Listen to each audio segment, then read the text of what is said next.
What if my framework looks too similar to someone else's? This is the copycat fear.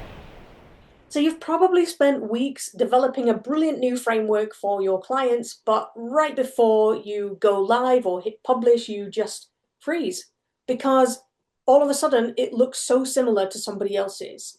So you start second guessing everything that you've worked towards, every word that you want to say, you start spinning and overthinking, and then you delay your launch because you're just terrified of being called a copycat. So today, Robert and I are going to show you how to harness that exact self-doubt to uncover your true uniqueness so you can stop stalling and start sharing your expertise with confidence. Excellent. This sounds fantastic. Yes.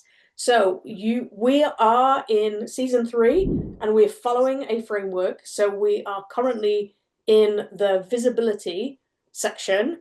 So you need to be confident in who you are and what you're doing in order to be visible. Because if you're not confident in who you are and what you're doing, you will not be visible. Okay.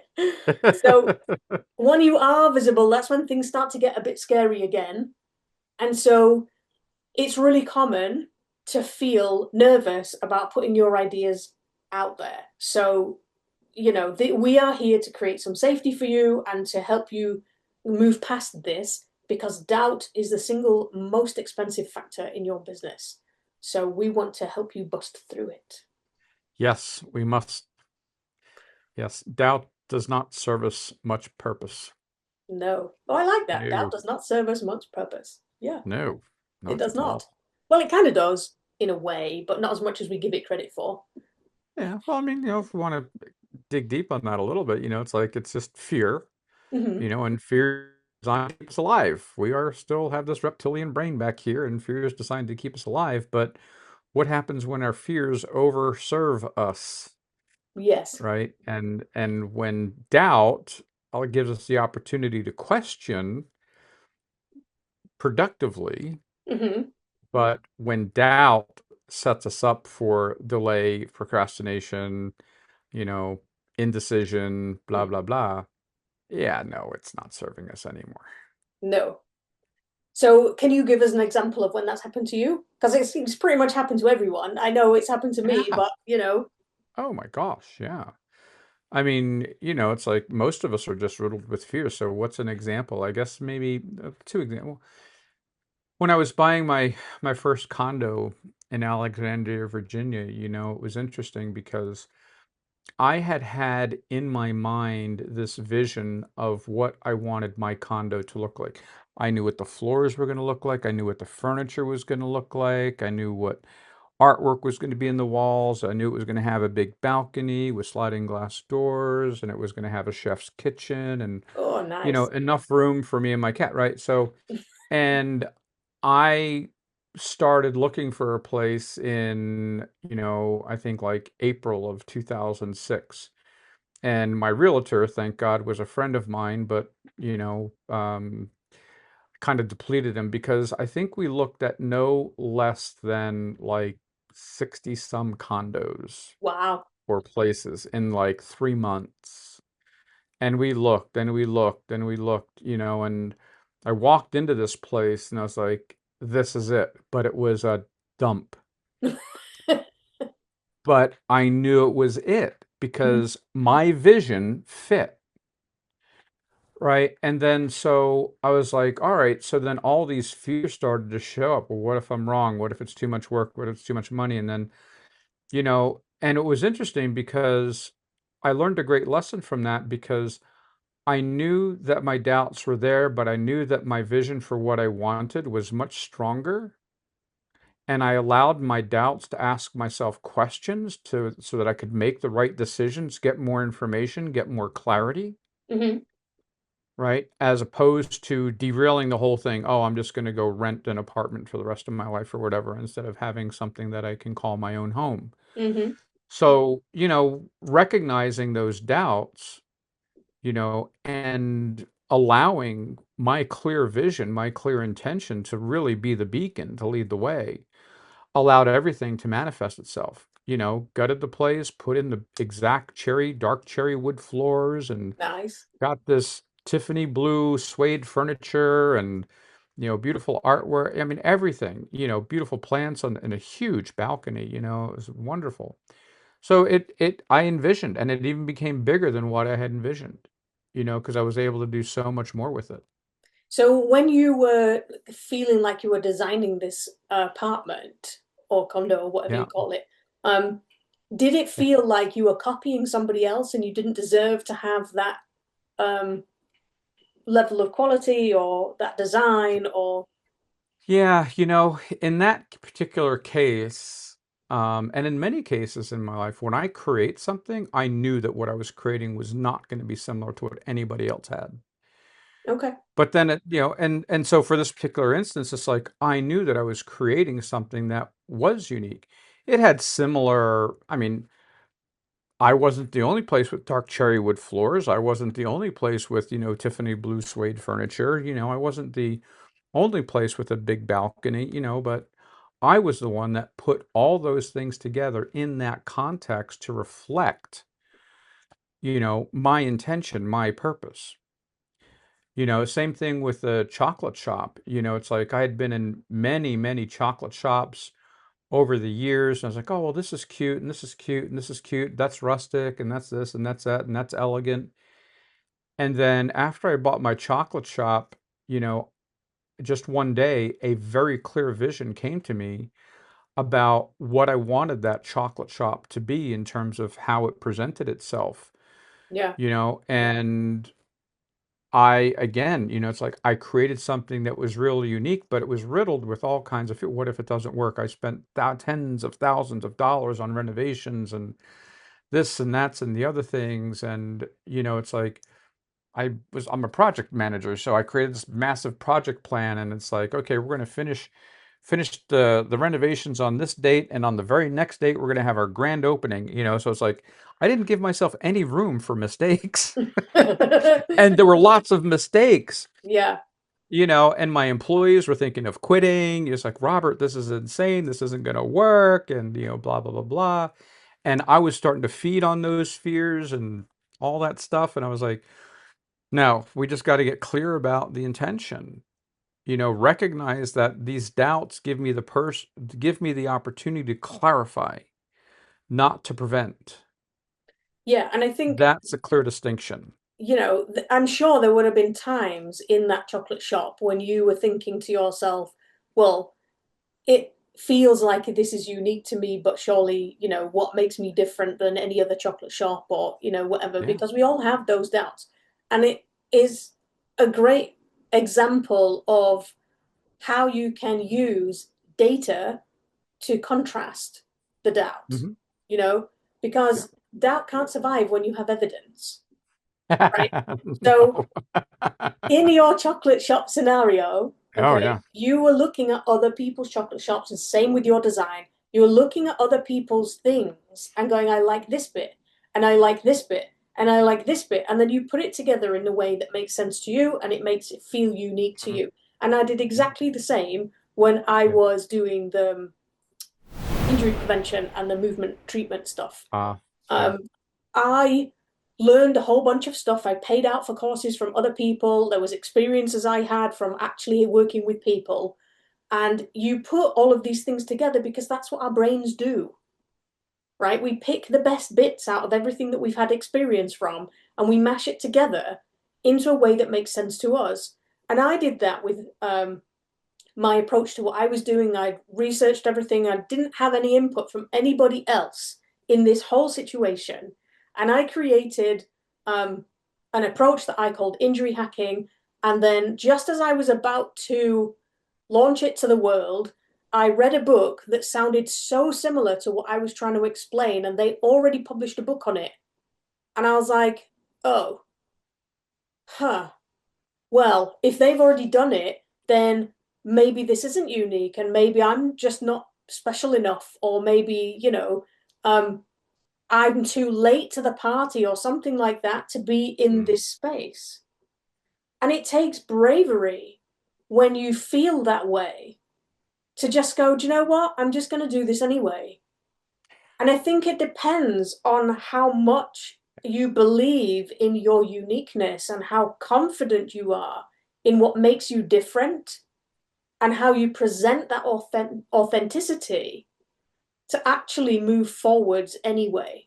So, that whole feel the Yeah. fear and do it anyway. Well, that's okay if the fear is not crippling, Right. Right. right? If the fear is completely crippling, like it was for me when I was doing that stuff, Yeah. then pushing past it will only get you so far. Right. Because it snaps back. Well, it does, but it takes so much effort and Oh energy to yeah. make tiny, weeny steps. And Yeah. eventually you just burn out. Right. So for me, we've spoken before in previous episodes about the difference between competition and contrast, right? Because Mhm. everybody is doing something in a way that's similar to everybody else in your little Yes. area of the world, right? Yes. So for me, right now, I'm working with solo business owners. I am not the only person to be doing that. And a lot of the things that people need to know about themselves and about in business, other people are teaching too. And honestly, when I first started doing it, I was like, yeah, there's nothing unique here. I am Yeah. just teaching people what other people are teaching them. And then I started to realize the more I spoke about it and the more I looked at what other people were teaching, I could look at their stuff and go, yeah, I don't agree on this Mm. point and that point and the other point. And they were teaching it like there was some level of understanding that I didn't have when I was learning it. And then I was like, yeah, but what if these people don't know that? And what if these people don't Right. know that Right. either? Right. And so I kind of started filling the gaps. And that made me feel more confident because I was looking at their stuff, looking at my stuff, and going, okay, well, this point's different and that point's different. You know? Did you ever do Yeah. that in your businesses? Well, yeah, and I just want to kind of backtrack a little bit on what you were saying too, because it's like when we go into competition versus contrast, we also mentioned the word confidence in there, and one of my favorite things to say now is like, confidence is built on capability. If you don't have confidence and you're trying to fake it, that's arrogance, Absolutely. and that always trips us up. So we can't be confident in something we don't have capability of. How do you get capability? You practice, right? You pull from other experience. We all have experiences. We talked about this in one of the previous sessions, when we looked at all the certifications and blah, blah, blah, blah, blah. Yeah. And all that's important, but I have to recognize that there's going to be a million things that I never learn how to do between now and the time it's time for me to go. Mm-hmm. And there's going to be so many other things that I do get to learn. I'm a learner. We're business owners. We learn, Sure. we grow. That's the only way we grow because we have to evolve. We're Mm-hmm. creators. And as a result of that, as we constantly evolve ourselves, we're constantly learning and building our capabilities. So there's a lot that we really don't need confidence for that we think we do because we already have the capability for it that we haven't given ourselves credit for. Yeah. Yeah. You And know, I think that's the point, isn't it? When you go back and give yourself credit for who you are and what you've done and what you've yeah, achieved and what's relevant and what's not relevant and who your yeah, audience is and all these things. I mean, so many times I've come across people who are teaching the same stuff or and I'm looking at their posts or whatever and I'm thinking, yeah, oh, this person they're talking, they're doing exactly the same as me, or I get a friend request from somebody right. who's doing exactly the same as me. And I'm like, do I friend these people or, I don't know. And Yeah, then I read a little bit further and it turns out that they're working with CEOs or, big companies. And I'm like, I have no idea what to do with those people. So, it's yes, yeah, there's so many areas to be slightly different and unique. yes, And I think that once you have that really clear foundation on what makes you unique and how to present that in a way that feels authentic to you, then it doesn't matter if the framework looks similar on paper. Your hmm, unique energy, your personality, even if you think you don't have one, you know, and your delivery, like even this conversation, like you can't Yeah. replicate No, that. no. Some people will like this and really other people won't. And that's fine. I'm not trying to please everybody anymore, you know? So I Wait, say think that again? I'm not trying to please everybody anymore. Right. I spent a lifetime doing that. I am not doing that anymore. No, we are not. No, You, me, and all of you listening are not. no. I am a recovering people pleaser. I'm a recovering overthinker. I love that. And the reason I'm recovering from those things is because I got clear on Yeah. who I am, what I want, what brings me joy, and what I really care about. And once I Yes. started to put that in a logical framework for me and my brain and my business, everything started to change. And the one thing that has come, I keep coming back to, and you've been saying it over and over again, is my 4 R's of potent productivity. And the first step of that 4R framework is recognize. And there's a difference between thinking you know what the problem is and actually understanding what the root cause of that problem is. So, this again, that's what I used to do with my sports injury business. It's what I've been doing Right. forever. And the second step is reality. So, face the Mm. reality of what you're worrying about. Okay, so do this. Write down the framework that you're worried about copying. Okay. And Okay. then your roadmap, that's the third step, is to list all the ways your version is different from conventional wisdom, right? And then write down 2 personal stories or mistakes or lessons that you learned or unique experiences that directly shaped how you teach this framework. Okay. And then the reassurance, that's the final step. So we have recognize, we have reality, we have roadmap. Now we have reassurance. And reassurance really should come from the fact that your business should be growing at the speed that your expertise deserves, not at the speed of your self doubt. So if your Exactly. self doubt is getting in the way, then it's telling you there's a problem somewhere. And that's good. That's a good indicator. But the trick is not to just keep trying to ignore it or pretend it's not there. You kind of have to face it. And you have to go, okay, what is this problem and why does it keep coming back to me? Absolutely. That's so clear and so poignant. And all of you listening have to take this to heart because when we get this, when we get doubts, suspicions, delays, whatever's, fears, they have so much power over us because we don't have the clarity, and it's like, you said it before, it's like clarity destroys doubt, and the more information we have, the better clarity we're going to have, and Mm-hmm. the less of a foundation any doubt is going to have to stand on. Fears are designed to serve us, right? Fears are Mm-hmm. designed to keep us alive. Fears are designed to um, keep us safe. They are our friends, but when they overserve us, they debilitate us, Yeah. And so fears, the best way to resolve a fear is through curiosity and clarity, Yeah. you know, Yeah.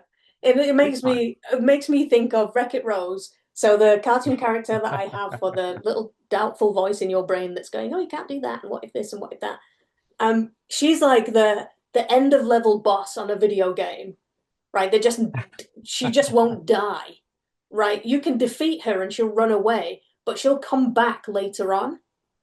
And for me, in this game of business and life and whatever else we're playing, then this doubt comes back, and how big it comes back and how forceful it comes back depends on how confident we are and how much data we have to destroy it.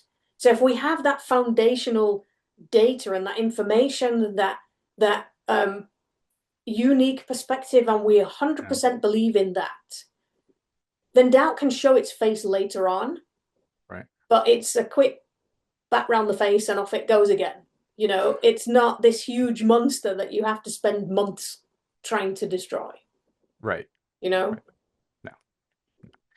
And one of the other things that's relevant to what we're discussing, in terms of recognizing that if I've created something that's similar to somebody else's, and then I start to question myself and this, that, and the other thing in negative ways, it's like when I try to look at, what, copycat is, it's like, first of all, I forget who it was that said it, but the greatest honor that you can give somebody is to copy them. Number one. Yeah. It's like you and I have Jim Edwards, he said that. I've had mentors in the past that have said that. Somebody famous said it, centuries ago, what have Hmm. you. I don't know, I'll have to look it up. I don't want to misquote anybody, but it's been said for decades, centuries, and but however, I thought that I needed to be a success by copying other people. And as I started to pursue that early in my career, I was like, all of my uniqueness was decimated, Hmm. stomped on, just kept stomping on my uniqueness because, oh no, I can't be who I am. I have to be who they are if I want to be successful. No, they're taken. I can't be Yeah. like them. I Yes. can model them, and Hmm. modeling is a very powerful tool where we can model what someone else does and take the best qualities and integrate them into our own Hmm. behavior or structure and do those things. If I do what they did, I'll get what they did, but I can never do it the way that they did it because they are who they are. So Hmm. I get to do it the way that I do it. That's what made all of my businesses and all my creations so unique, because I could create something that was based off of my personality, my experience, my intentions. What was it that I'm really trying to create and having that clarity around it? All that's very serving.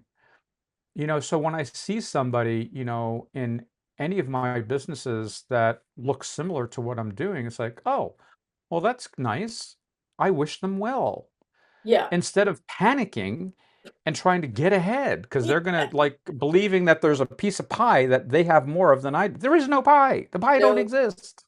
There's enough pie for everybody. Have Yes. pie. Yeah. And that similarity is where collaboration lies, because we Yes. all have individual strengths. And it may well be that you are talking about the same thing, you may well be teaching the same thing, but Yeah. your interest and your strength might lie in step one, and theirs might be in Yeah. step three.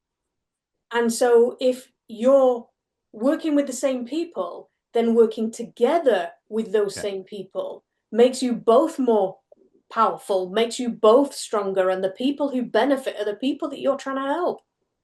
So, it's a win-win Yeah. situation when you are slightly different to somebody else, but similar too. Yeah, I'm never going to be exactly like anybody else, and nobody else is ever going to be exactly like me. No, So I can move forward in that freedom of exactly. knowing. Yeah. Yeah, yeah. And this is one of the things we'll be covering in the doubt tax demolition masterclass that I'm teaching later this Mhm. month. So yeah, I'm quite That's a excited great name. about I this. like the name of that. Yeah, it's a combination of three different trainings that I've done before. So this is just like everything in my brain all in one training that will walk you through step by step what exactly is going on with doubt, how it's taxing your business, how you can figure out exactly the cost that it's causing your business right now, and all that kind of stuff. But that's not ready yet. So um, you can figure out how much your doubt tax is costing you and your business by going to potentproductivitypodcast.com/tax calc. You can take the 60-second calculator, it will give you your results instantly, and I will be there waiting for you to help you through the results when you finish. So you're not by yourself with this. You're definitely not the only one that's doubt is holding them back. The trick is to harness that doubt and help it grow your business. Hmm. Love it. I'm looking forward to that training. It's going to be incredible. Me too. Yes. Doubt tax demolition. I Yeah, love that. yeah, cool. So, what's your biggest takeaway from today, Robert? I'm a unicorn. Oh, totally. And so are you. And so are you, and you. Yeah, yeah. Yeah, I think my biggest takeaway really is that the stronger your foundation, the less doubt can influence or stop you from moving forwards. So, yeah, Yeah. that's my takeaway. And those of you Nice. watching, if you want to let us know what your takeaway is, let us know how the Yeah. doubt tax is showing up in your business right now. Comment on this video, like it, share it, do all that stuff, and make sure you subscribe to this channel so you don't miss anything, because we are Totally. building a system here that's going to help you move forwards with your business. So Absolutely. thanks as always, Robert, for your As always, till next lovely time. company, and we will see you next time. Bye. Bye. Welcome to the Potent Productivity Podcast, where we pull back the curtain and dive into the real emotional journeys behind entrepreneurship. We're your hosts, Sarah and Robert, and we know that building a business isn't just about crushing your to-do list or chasing overnight success. It's about navigating the ups and downs and unexpected turns that come with following your passion. We're not here to sell you easy wins or rehearse the same tired success stories you've heard 1,000 times. We're here to talk about the moments when enthusiasm is buried beneath a mountain of tasks, when self-doubt creeps in, and when you're not sure where your road leads next. So each week, we'll share raw conversations, real lessons, and practical strategies to help you reconnect with your creativity, build resilience, and rediscover what excited you about your business in the first place. If you're ready for honest talk, community, and actionable inspiration, you're in the right place. Let's get real. Let's reclaim your potent productivity together.